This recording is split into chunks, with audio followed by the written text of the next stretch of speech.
This video was sponsored by Sterling Kit.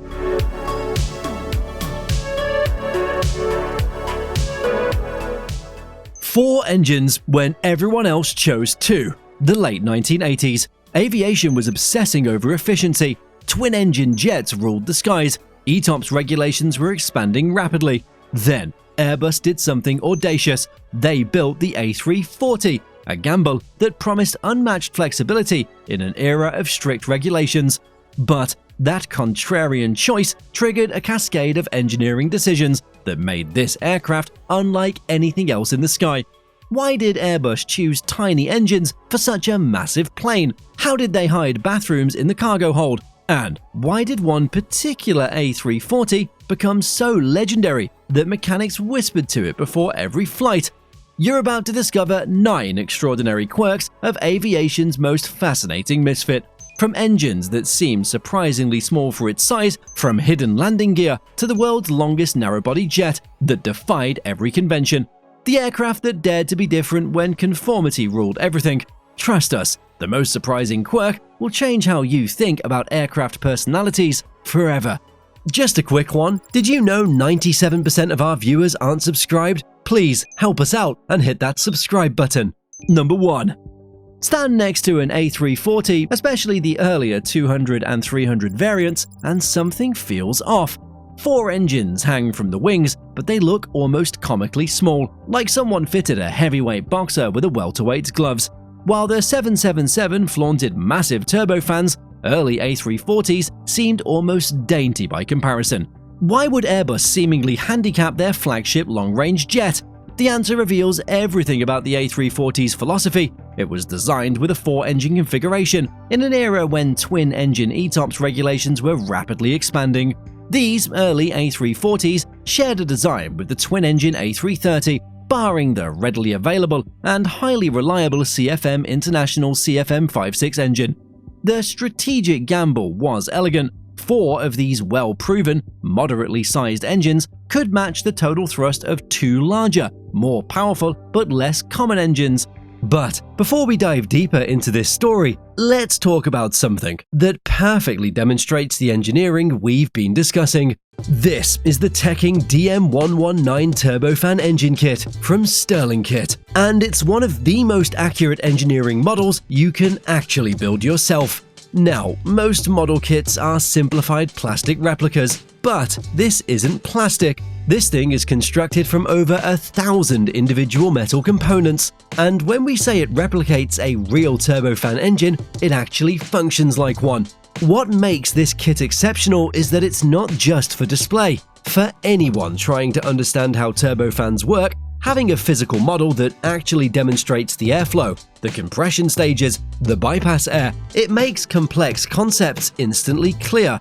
The build takes approximately 10 hours and requires no special tools. The instructions are incredibly detailed, and there's something deeply satisfying about assembling something this mechanically complex. If you're an aviation enthusiast, an engineering student, or you know someone who is, this makes an incredible gift. Sterling Kit has sponsored today's video, and they're offering viewers a special discount. Use code PLANECURIOUS at checkout for savings on your order. The link is in the description below. Now, back to the video.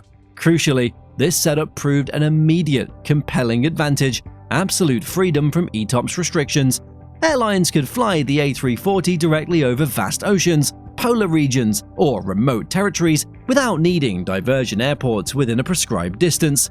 Unparalleled operational flexibility, major selling point for certain flag carriers, and specific long-haul routes over desolate areas. The CFM56 was renowned for its reliability. Having 4 meant ultimate redundancy. If one engine failed, 3 others could easily pick up the slack. Maintenance was simplified. Ground crews globally were intimately familiar with the CFM56. But physics doesn't negotiate. Those tiny engines delivered a gentle whoosh instead of a thunderous roar. While, yes, pleasant for passengers, it translated into a distinct operational characteristic. Heavy A340s required exceptionally long takeoff rolls. They used every inch of runway, sometimes making certain hot and high airports challenging or off-limits for fully loaded departures. Pilots often joked about knowing every crack in the runway by heart during the extended acceleration. To put it into perspective, a single modern GE9X engine on a Boeing 777X can produce more thrust than all four CFM56s combined on an early A340.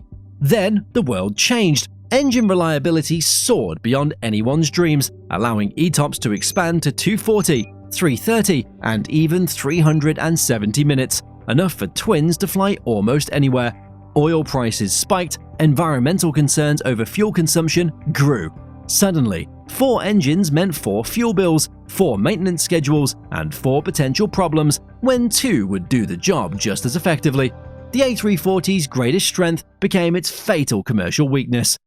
Number 2. Look beneath an A340, especially the stretched 500 and 600 variants, and you'll count 3 sets of main landing gear, 2 under the wings, and a distinctive third gear set located in the belly of the fuselage. That center bogie isn't decoration, it's the key to handling the aircraft's immense weight and extraordinary length. As Airbus stretched its creation into the 600 variant, which for a time was the world's longest passenger aircraft, its maximum takeoff weight soared past what 2 main landing gear sets could safely handle, without additional support. The enormous forces exerted during takeoff and landing would crack runways, damage taxiways, and prematurely wear out airport pavements. So, they added a third main landing gear. This might seem simple, but it had profound implications for how the A340 moved on the ground. That extra gear meant a wider turning radius, a longer effective wheelbase, and required special gate markings at airports. Ground crews needed new training just to tow it or maneuver it safely around congested aprons. But here's the brilliant part: that additional gear unlocked immense possibilities. The ability to handle higher weights meant more fuel, more cargo, and ultimately more range. Airlines could launch ultra-long-haul routes that their competitors, limited by 2-engine ETOPS regulations or lesser weight capacities, simply couldn't touch. Remote airports with pavement weight restrictions suddenly became accessible. A clever engineering workaround that expanded the A340's operational envelope. The nightmare scenario, though rare, involved a middle gear failure. While the remaining gear could handle the landing, it would be a very hard, structurally straining event. Tires would strain, and airframe structures would groan under the intense load. Mechanics jokingly refer to it as gear up, landing light. That middle gear tells a core part of the A340 story: bold solutions with intricate operational consequences. Number 3. Here's something 99% of passengers miss on an A340, especially the 600 variant. Pay close attention to the rear of the cabin. The passenger windows don't run perfectly straight along a horizontal line. Instead, they climb gently, subtly, but undeniably upward toward the tail. It looks visually wrong until you understand the ingenious reason behind it. Airbus faced a puzzle. How do you maximize usable cargo space in the narrowing, tapered rear section of an aircraft's fuselage without compromising passenger comfort or headroom? Their elegant solution? It was to subtly slope the rear cabin floor upward. This seemingly minor design tweak created precious extra inches of vertical space in the cargo hold below, allowing standard cargo containers to fit more efficiently and extending the usable cargo volume further back into the tail. Passengers barely notice this incline. The angle is so slight you'd need a carpenter's level to detect it, and it doesn't affect walking or seating comfort. But for cargo operations, those extra inches meant millions in additional revenue over the aircraft's lifetime, especially on long-haul routes where cargo capacity is a major revenue driver. The engineering ripples from this decision spread everywhere. The aircraft's internal pressure vessel calculations had to account for the angled floor. Window frames themselves needed special attention to adapt to the changing internal structure. Even the deployment of emergency slides from the rear doors had to be carefully designed to account for the subtle upward angle of the fuselage. Classic Airbus thinking: squeeze every ounce of efficiency from every cubic inch of the aircraft. No wasted space, no missed opportunities for revenue. This subtle design choice is an invisible testament to the meticulous planning that went into optimizing every aspect of the A340-600 for its intended mission. Number 4. If you ever flew on a Lufthansa A340-600, you might have experienced one of its most unique quirks. Midway through your flight, if nature called, you could find yourself descending a spiral staircase. Down, down you'd go, seemingly into the cargo hold, only to find yourself in a fully equipped lavatory, nestled discreetly between where freight containers would otherwise sit. This wasn't cost-cutting, it was revenue maximization. Every bathroom moved below the main deck meant more seats could be installed above, directly translating into more profit for the airline. Simple math with complex execution. These lower deck facilities, they weren't glorified portable toilets, they needed full pressurization, climate control, running water, emergency oxygen, and all the safety features of a main cabin lavatory, just below the passengers' feet. Passengers often found it an adventure, almost surreal, chatting with strangers in an impromptu social club beneath the passenger deck. Flight attendants carefully monitored traffic flow to ensure nobody got trapped during turbulence or during boarding. But there's more. Behind those lavatories, in the same lower deck compartment, lurked another secret: dedicated crew rest bunks. On marathon 15-hour flights, exhausted cabin crew could slip behind privacy curtains into genuine sleeping quarters, completely isolated from the passenger chaos above. These weren't cramped airline seats, they were designed for actual rest, essential for safety and service quality on ultra-long-haul journeys. These specialized spaces changed everything for crew fatigue management. Better rested crews meant better service and enhanced safety. However, they demand strict vigilance. Clear protocols governed access, especially during turbulence or emergency situations.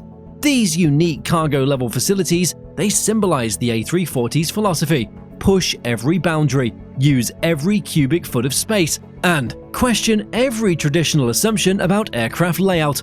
For Lufthansa enthusiasts, act fast if you want to experience this unique setup. Lufthansa plans to fully retire its A340-600 fleet soon, possibly in 2026 if the aircraft does not experience additional aircraft delivery delays. Their A340-300s are planned for retirement by 2028. Number 5. We couldn't help but mention this, even if it's not A340 related. Woof, woof, woof. If you've flown on certain Airbus aircraft, you might have frozen in your seat, hearing this peculiar sound shortly after pushback or upon arrival at the gate. Is that a dog in the cargo hold? A strange mechanical beast awakening?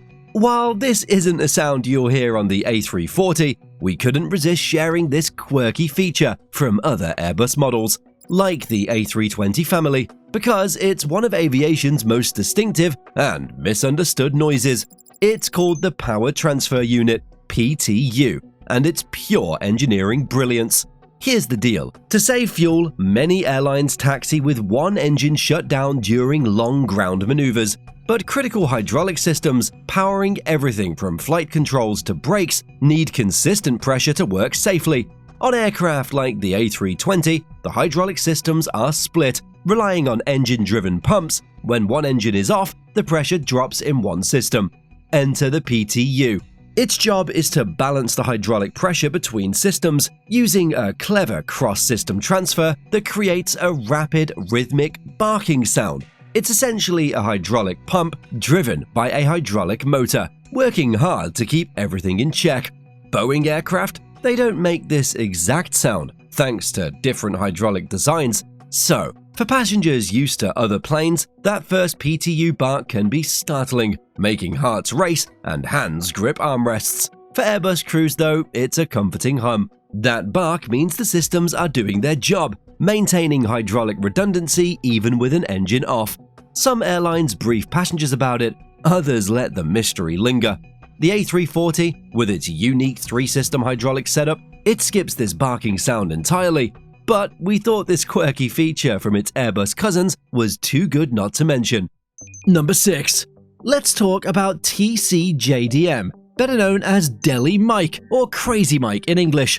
Turkish Airlines' most infamous A340-300. For 23 years, this particular aircraft became a legend, a source of both frustration for crews and peculiar amusement for passengers. Random cockpit warning light shows, landing gear with a mind of its own, electrical gremlins that defied every troubleshooting manual. If you spoke confidently about an on-time departure, Deli Mike would humble you with a cryptic warning light at the worst possible moment. Mechanics who worked on TCJDM developed their own rituals. They had lucky charms, performed whispered conversation with the aircraft before inspections. "Be nice today, Mike," and some swore it actually worked. Frequent flyers eventually caught wind of the legend. Some would even request flights specifically when Deli Mike was scheduled, just for the story, just for the experience of flying on aviation's quirky individual. Here's the thing, every airliner, after thousands of cycles and years of service, develops a unique personality. Its specific maintenance history, the subtle microscopic manufacturing differences, even the specific environment it operates in, all these factors add up. Deli Mike wasn't alone. Across continents, A340s earned nicknames, reputations, and legends that sometimes outlived their service lives. This phenomenon reminds us that aircraft aren't just cold, inanimate objects of aluminum and composites. They become characters in aviation's ongoing story, each with their own quirks, moods, and mysteries. Ever flown on a legendary aircraft yourself? Number 7. 75.36 meters, 247 feet, 3 inches. Let that sink in. The A340-600 stretched longer than a Boeing 747-400, longer than 8 London buses lined up end to end. For years, nothing else in the sky matched its absurd length. It truly was the world's longest passenger jet, until a Boeing 747-8 Intercontinental took the title. Why push the physics of a single-deck aircraft this far? The answer was capacity without complexity. While Airbus was simultaneously developing the colossal double-deck A380, the A340-600 offered airlines a single-deck alternative that could carry an enormous number of passengers, up to 440 in a high-density layout over ultra-long distances, all while maintaining the operational simplicity of a single-deck cabin. But such extreme length creates a host of engineering challenges. That much fuselage constantly flexes and bends, requiring massive structural reinforcement throughout. The tail fin had to be made taller to maintain adequate control authority, and the landing gear itself was made longer and stronger to prevent costly tail strikes. Every system on board was pushed to new limits by sheer scale. Taxiing such a beast became an art form for pilots. They had to plan their turn blocks in advance, using specialized wing walker lights on the ground to indicate the path of the wingtips. The tail swept wide during turns, sometimes threatening anything nearby on a congested apron. Some airline gates simply couldn't handle its extreme lengths, while others required special procedures, multiple ground spotters, and, as pilots often joked, a prayer. Inside, flight attendants logged serious miles during a single flight. A walk from row 60 to the forward galley burned significant calories. Passengers joked about landing at different times depending on whether they were seated in the very front or the very rear. The ultra stretch embodied the A340's philosophy. If everyone else stops at reasonable, keep going. Was it brilliant or was it absurd? Perhaps it's both, but it proved something important. Sometimes the biggest statement is simply being the biggest. Number 8. The A340 takeoff experience, especially on the Stretch 600 variant, loaded for an ultra-long-haul flight, cannot be faked. Engines spool up, brakes release, acceleration begins, and continues, and continues. The runway disappears at an alarming rate while you're still firmly planted on concrete, seemingly inching toward rotation. A fully loaded A340 might require upwards of 3,500 meters over 11,000 feet of runway on a hot day. Pilots joke about knowing every crack in a long runway by heart. For plane spotters, capturing an A340's rotation became an event, sometimes filmed with white knuckles, wondering if this is the day it finally ran out of room. Once airborne, the climb is often described as leisurely. Those modest engines and massive weight combine for shallower climb angles that could make air traffic controllers nervous. Confirm you're climbing wasn't an uncommon query. Landing brings a different kind of drama. The A340's extreme length demands precise handling. That unique center landing gear needs careful consideration for alignment. Crosswinds can turn routine approaches into wrestling matches against the aircraft's large side profile. Pilots often talked about threading the needle at challenging airports like the old Kai Tak in Hong Kong, or flying to plant all three main gear sets simultaneously for a smooth touchdown at high-altitude airports like Johannesburg, where thinner air reduces aerodynamic control. Every takeoff and landing on an A340 served as a visceral reminder. This aircraft was built for the long, smooth cruise, not the explosive sprint. It prioritized endurance and passenger comfort over rapid acceleration or steep climb rates. For A340 lovers, those endless takeoff rolls weren't a bug, they were a unique feature, a distinct form of aviation drama you simply can't buy with today's powerful, but often less characterful, twin-engine jets, even if your palms do get a little sweaty. Number 9. Watch an A340 during takeoff. Look at those wings. Really, look. They're moving, flexing, dancing in the wind like they're alive. This isn't a problem, it's poetry in motion. The A340's wings are engineering marvels. Long, slender, with a high aspect ratio, designed for maximum efficiency at cruising altitudes. 4 engines hang from their span, adding weight that creates even more pronounced movement. During turbulence, those wings don't fight the air, they flow with it.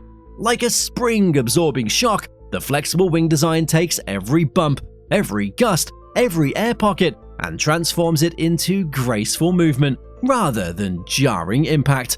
The result? One of the smoothest rides in commercial aviation. Passengers often comment on it. "I barely felt that turbulence," they say, watching other aircraft bounce while their A340 glides through the same rough air.